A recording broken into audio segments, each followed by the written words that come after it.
To நிவிகா thoughts. இன்றைக்கி ஒரு அட்டகாசமான சாம்பார் சாதம் தான் நம்ம பார்க்க போகிறோம். அதுக்கு ஃபஸ்ட்டு நான் புளியை வந்து ஊற வச்சுக்கிறேன். நான் இன்றைக்கி ஒரு லெமன் சைஸ் புளி எடுத்திருக்கேன். அதை ஃபஸ்ட்டு நம்ம ஊற வச்சிடலாம். அதுக்கப்புறம் இதுக்கு நம்ம அரிசியும் தோரம்பருப்பும் மெஷர் பண்ணி எடுக்கணும். நான் இன்றைக்கி பச்சை அரிசி தான் எடுத்திருக்கேன்.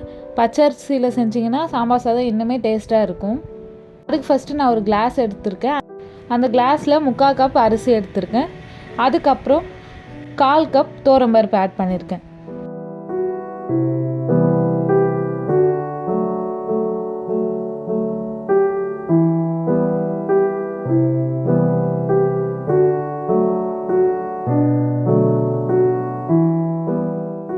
இது ரெண்டுத்தையும் ஆட் பண்ணிவிட்டு நம்ம வந்து இதை குக்கரில் ஆட் பண்ணி நல்லா வாஷ் பண்ணி எடுத்துகிட்டு வந்துடலாம். ஒரு 2-3 தடவை நல்லா வாஷ் பண்ணி எடுத்த பிறகு இதில் நம்ம தண்ணி ஆட் பண்ணிக்க போகிறோம். அந்த ஒரு கிளாஸ்க்கு நம்ம இன்றைக்கி 4 கிளாஸ் தண்ணி எடுக்கணும்.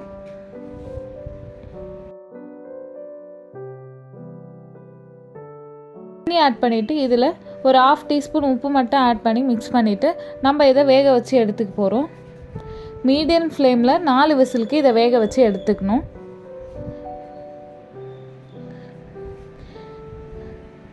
இது வேகிற கேப்பில் நம்ம ஃப்ரெஷ்ஷாக ஒரு சாம்பார் மசாலா ரெடி பண்ணிக்கலாம். அதுக்கு ஃபஸ்ட்டு ஒரு பேனில் ஒரு 2 டீஸ்பூன் எண்ணெய் ஆட் பண்ணிக்கோங்க. எண்ணெய் நல்லா சூடானது இதில் 1 டேபிள் ஸ்பூன் கடலைப்பருப்பு, 1 டேபிள் ஸ்பூன் தனியா, 1 டேபிள் ஸ்பூன் உளுத்தம்பருப்பு இதெல்லாம் ஆட் பண்ணிக்கோங்க. இது கூடவே 1 டீஸ்பூன் பெப்பர், 1 டீஸ்பூன் சீரகம் மட்டும் ஆட் பண்ணிக்கோங்க. இதெல்லாம் ஆட் பண்ணிவிட்டு இது கூடவே ஒரு 4-5 காஞ்ச மிளகாவை ஆட் பண்ணிக்க போகிறோம்.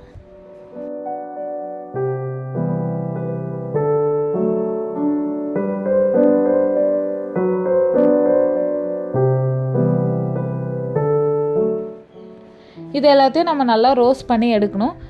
நல்லா கோல்டன் ப்ரௌன் ஆகிற வரைக்கும் ரோஸ்ட் பண்ணிக்கோங்க. ஸ்டவ்வை ஸ்லோ ஃப்ளேமில் வச்சு ரோஸ்ட் பண்ணுங்கள், இல்லைனா சீக்கிரமாக கரிஞ்சிரும். பருப்பெல்லாம் இந்த அளவுக்கு வருந்த பிறகு இதில் நம்ம ஒரு கை அளவு துருவின தேங்காவை ஆட் பண்ணிக்க போகிறோம். அதையும் ஆட் பண்ணிவிட்டு நல்லா வறுத்து எடுத்துக்கோங்க. தேங்காவை நான் இன்றைக்கி லைட்டாக இது மாதிரி தான் வறுத்து எடுத்துருக்கேன். நீங்கள் இந்த மசாலாவை ஸ்டோர் பண்ணுற மாதிரினா தேங்காவை நல்லா ப்ரௌன் ஆகிற வரைக்கும் வறுத்து எடுத்துக்கோங்க. இந்த அளவுக்கு வறுந்த பிறகு இதை ஆற வச்சு நம்ம அரைச்சிக்க போகிறோம். நம்ம அரிசி பருப்பும் நல்லா வெந்து வந்துடுச்சு. இந்த அளவுக்கு நல்லா குழஞ்சி வந்திருக்கணும். இந்த சூடாக இருக்கும் போதே கொஞ்சம் மசிச்சு விட்டுக்கோங்க. ஆறிடுச்சுன்னா அரிசி வந்து ரொம்ப வர ஆகிற மாதிரி ஆகிடும்.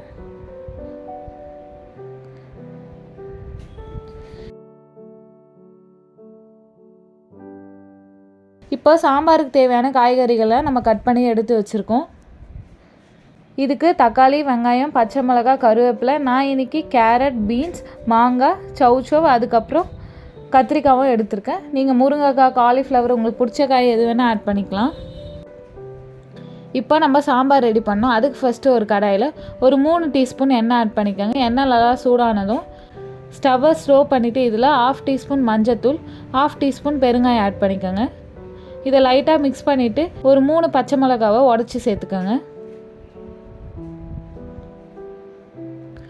இப்போ இதில் வெட்டி வச்சா இருக்க 3 வெங்காயத்தை நம்ம ஆட் பண்ணிக்க போகிறோம். இது கூடவே ஒரு கொத்து கருவேப்பிலை ஆட் பண்ணி நல்லா வதக்கிக்கோங்க.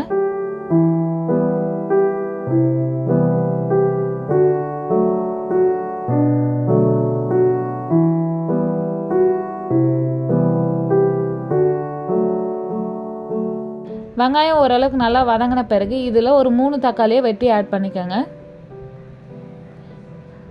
தக்காளி ஆட் பண்ணிவிட்டு நல்லா மிக்ஸ் பண்ணிவிட்டு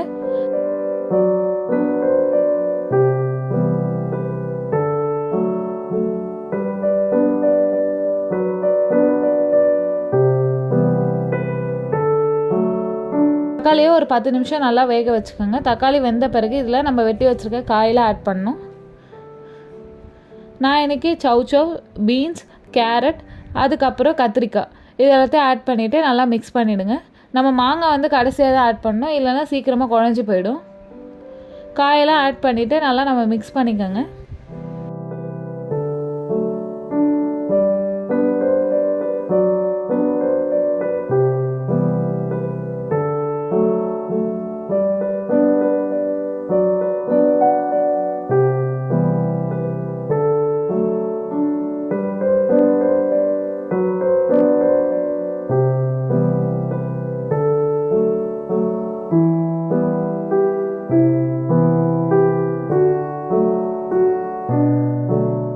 ஆல்ரெடி நம்ம வறுத்த பார்த்திங்களா அந்த மசாலாவை அரைச்சி எடுத்துகிட்டு வந்திருக்கேன்.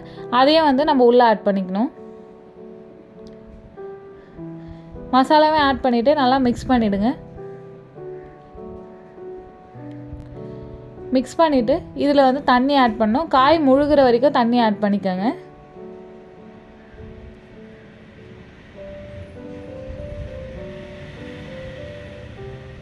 அதுக்கப்புறம்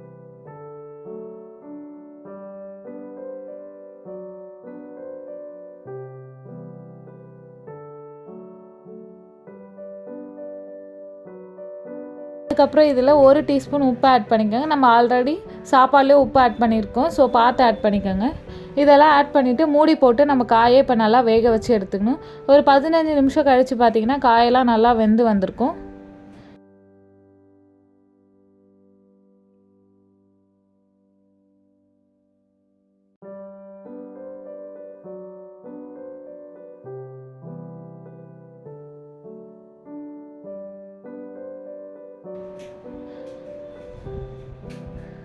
காயெல்லாம் வெந்து வந்த பிறகு இந்த ஸ்டேஜில் மாங்காய் ஆட் பண்ணிக்கோங்க.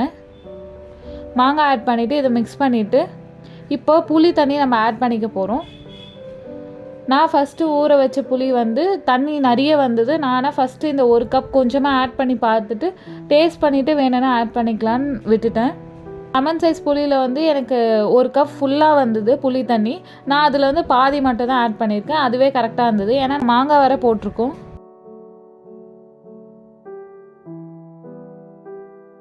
இப்போ இதை கொஞ்ச நேரம் மூடி வச்சுட்டு புளி தண்ணியோட பச்சை வாசனை போகிற வரைக்கும் வேக வச்சு எடுத்துக்கோங்க. ஒரு 10 நிமிஷம் கழித்து ஓப்பன் பண்ணிவிட்டு ஒரே ஒரு சின்ன துண்டு வெல்லம் மட்டும் ஆட் பண்ணிக்கோங்க. இந்த சின்ன ஸ்வீட்னஸ் வந்து டேஸ்ட்டுக்கு ரொம்ப நல்லாயிருக்கும். நீங்கள் ஆட் பண்ணலனாலும் பரவாயில்ல, ஆப்ஷனல் தான். ஆட் பண்ணிவிட்டு நல்லா மிக்ஸ் பண்ண பிறகு இப்போ நம்ம ஆல்ரெடி வேக வச்சுருக்க அரிசியும் பருப்பையும் இதில் ஆட் பண்ணிக்கலாம். ஆட் பண்ணிவிட்டு நல்லா மிக்ஸ் பண்ணிக்கோங்க.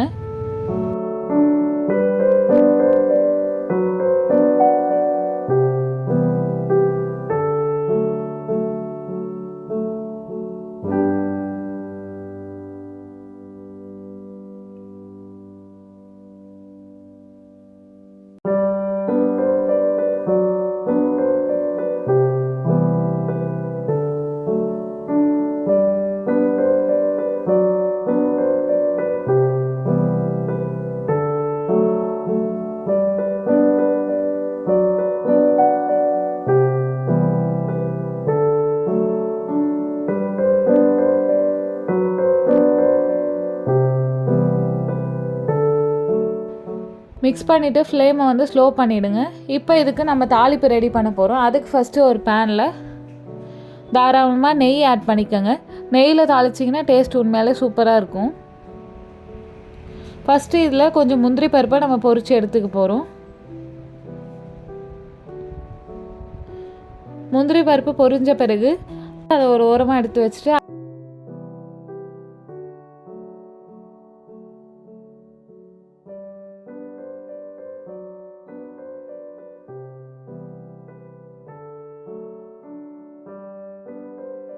நெய்யிலே 1 டீஸ்பூன் கடுகு, 1/4 டீஸ்பூன் வெந்தயம், அதுக்கப்புறம் ஒரு 3 காஞ்ச மிளகாவை கிள்ளி ஆட் பண்ணிக்கோங்க.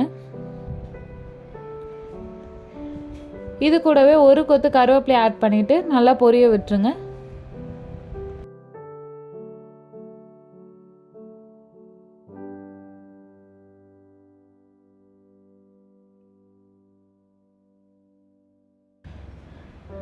இப்போ நம்ம இதை சாம்பார் சாதத்தில் ஆட் பண்ணிக்கலாம்.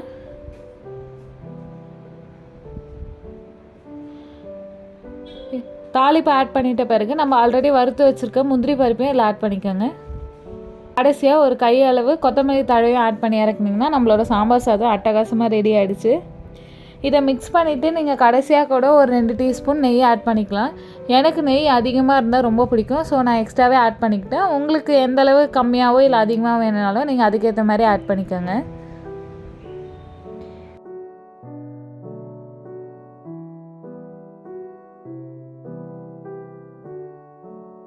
அவ்வளோதான், நம்ம சாம்பார் சாதம் அட்டகாசமாக ரெடி ஆகிடுச்சு. இதுக்கு தொட்டுக்க ஒரு அப்பளமே போதும், வேறு ஏதோ பெரிய சைட் டிஷ்லாம் தேவையே இல்லை.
கிளைமேட் இது மாதிரி சில்லுன்னு இருக்கும்போது நீங்களும் சூடாக செஞ்சு சாப்பிட்டிங்கன்னா சூப்பராக இருக்கும். நீங்களும் ஒன்ஸ் கண்டிப்பாக ட்ரை பண்ணி பாருங்கள். ட்ரை பண்ணி பார்த்துட்டு உங்களுக்கு பிடிச்சிருந்தா நிவிகா தாட்ஸுக்கு சப்போர்ட் பண்ணுங்கள்.